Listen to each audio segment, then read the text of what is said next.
Hey y'all, what's up? And welcome back, and welcome to this video. It is Wednesday, April 29th, and I figured that today, foggy glasses part 10,000. There we go, so much better. Alrighty, so I figured that for today I would do a laundry chit chat video. I am going to be talking about a more serious topic, something that I've been struggling with. I don't know if anybody else is. I'm not going to talk about the pandemic itself because I know a lot of people are sick of talking about that, but I do want to talk about something that can happen to you when you feel completely isolated and alone. I've suffered from it basically my entire life since like 3rd grade. So make sure you please comment because I want to talk to you guys. I want to hear your opinions. Don't be afraid to suggest video ideas or if there's things that you do like or don't like. Also, sorry about my hair. I don't know. Some of y'all may like it. I don't know. I'm not the biggest fan. Without further ado, let's start folding clothes. Talk about the biggest D word of them all, something that we all struggle with. Depression. Let's get into it. I have suffered from depression or suffered with depression since I was in about 3rd grade.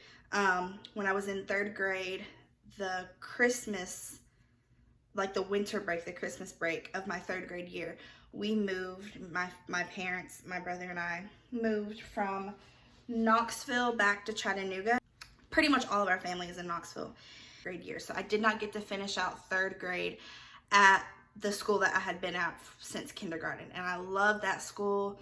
While living in Knoxville before my brother was born, my parents and I had already moved. So I knew what moving was at that age, but the only moving that I knew was moving houses. We still went to the same church. I could still go over to see my cousins whenever I wanted to, with the people that I considered my village. Do you know what I mean? Everybody says it takes a village, and my village was in Knoxville. I know that my parents were trying to make their transition easier, but we would drive back every Sunday from Chattanooga and go to my old church. So I was like, okay, I'm at a new school, but at least I can still see my friends and family at church. It wasn't until we stopped coming back to Knoxville for church that it hit me like, oh, this is not what I thought it was. Once I got to the new school, the teacher, you guys, John, my little brother, ended up having this teacher, and like all my friends had her when I switched schools later down the road, and nobody liked her, and all the parents wouldn't believe us, and my parents did not believe me until my brother came home like probably 8 years later saying the same thing that I was saying when I was in her class. They're like, oh, sorry, Megan. And I was like, you think? So yeah, the teacher was just awful and never changed. And so that was an adjustment, having a teacher that didn't like me because I had never experienced that before. I've experienced teachers that I didn't like, but I never had a teacher not like me. Okay, so I figured that I would film some laundry since I said this is like a laundry chit chat, even though I did most of the chit chatting sitting down. So yeah, I'm just gonna do like a time lapse of me folding some clothes. My phone is still charging, that's why I couldn't move it. So all right, let's finish folding clothes. And not to mention, I went to bed one night and woke up the next and I had boobs. So I developed super early in 3rd grade, and if you see me in person then you would know. I know that a lot of people think that that would be like a confidence booster, but when you have little boys pointing at you and little girls laughing at you, and you feel like the joke. Does that make sense? And I hated my body. I mean, I had curves very young and I hated it. So I distinctly remember, and looking back, I can say it was depression, but back then I just thought I was constantly getting sick. But my emotions were so low. I was so depressed. Mentally, I was just unhealthy, and emotionally I was unhealthy. And everything that I used to define myself was gone because we moved. And so I had nothing. I had nothing to give me confidence. I had nothing to make me feel good. My mom would always give me compliments, but you always think in your mind, well, moms are supposed to say stuff like that. I never knew moms didn't say stuff like that to their kids until I got older. And so I would dismiss everything she said. When you're getting attacked at school verbally, and then you go visit family and they mess with you about how you look, you really start to hate how you look. And so flash forward, I finished out 3rd grade at that awful school, and then I switched to another private Christian school. And I can't say I was bullied there, but I will say that I was called the B word for the first time in my life there. And I can say that I had a lot of friendly people, but I had no friends. And I was there from about 4th grade until 6th. And then from 7th through half of 11th grade, I was at another private Christian school, and that school was just, nobody that went to that school that I'm still friends with, nobody has anything positive to say about that school at all. Because I'm saying all that to say that I've battled with depression since 3rd grade. And in 3rd grade, I don't think I would have been able to identify what I was experiencing as depression, because I didn't know what depression was back then. But I can say that when looking back, every emotion, every experience, every time I stayed home due to being sick, and I didn't have a fever, but I physically couldn't get out of bed, I feared going to school. And there were times at other schools that I went to that I feared going to school, that I would get so sick to the point where I couldn't function. So, with all of that being said, I know that was a lot and probably a little dark, but like I said, this topic is going to be kind of heavy because I think it's something that we all need to talk about, which is, how do you cope with your mental health during this quarantine? Even from somebody who always felt like she was alone, I always had people around me, if that makes sense. I very rarely felt like I had genuine friends. And looking back, I definitely can say that there were times that I did have genuine friends, but I wasn't a genuine friend, or I didn't have the ability to be a genuine friend because I was so paranoid that they were going to eventually turn on me, that some friendships I sabotaged intentionally and unintentionally. And so I've had to own that and apologize, or change how I do friendships and things like that. Even from a perspective of, I know what it feels like to constantly feel like you're alone, how that feels. And so how are you guys doing, like emotionally, mentally, during this pandemic, and where you can't go out, or if you do go out, it has to be in very controlled, confined, rigid formats? How does that affect you?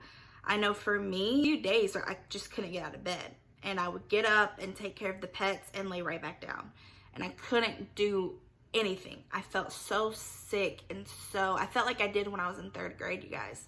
It changes you as a person. It just feels like there's no peace.